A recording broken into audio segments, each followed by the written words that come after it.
Daming tao dito. Hindi mahulugang karayom, pero mahulugang granada. Mahulugang bomba.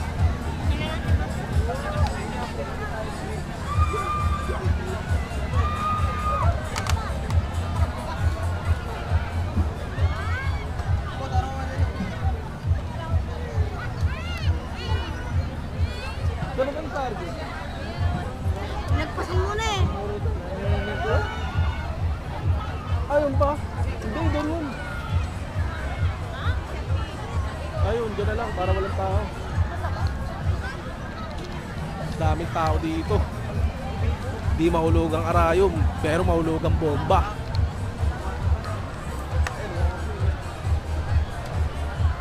Saan ba tayo ngayon? Sabihin mo sa vlog. Dito kami ngayon sa Lingayen, Capitol.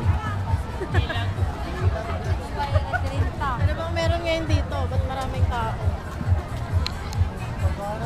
May mga rides. Pasko kasi. Pasko kasi. Ito yung bagong pakulo ng provincial capital.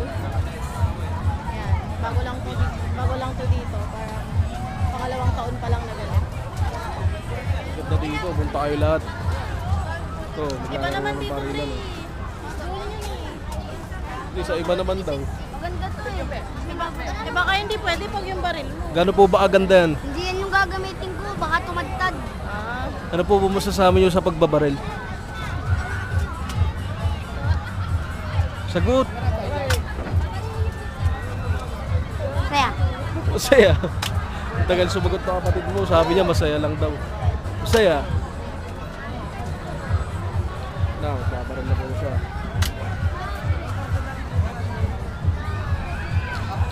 Ikaw naman, mag-vlog. Dapat ko. Ano ko? O yan. Sabi mo, ang pangit ko. Pangit niya daw. At saka ang ate ko. Hindi kami marunong mag-vlog. Pero sige lang. Mari-vlogger kami.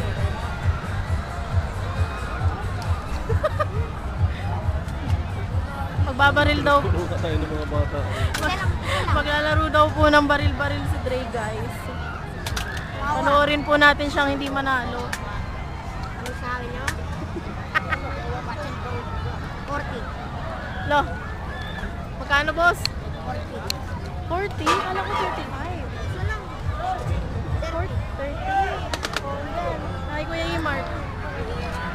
30 pesos kada baril dito sa shooting. Saan mo nilagay yung pera niya? Nasa ang pau niya? Binulsa mo ba sa akin ulit? Oo, binigay ko sa iyo ulit. Inabot ko kanina. Look. Pinahawak ko lang. Doon, ayun o. Ay, wala yun yung. Ayan po. Yung mga pinamasko ni Dre, ginagasta niya ngayon sa peryahan. Shout out sa mga nagbigay kay Dre ng pamasko. Ginagasta niya na po ngayon, guys. Ano masasabi mo? Wala. Nagpo-focus daw kasi siya.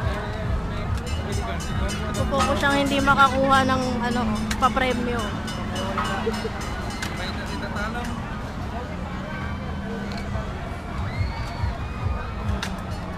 Daming tao dito.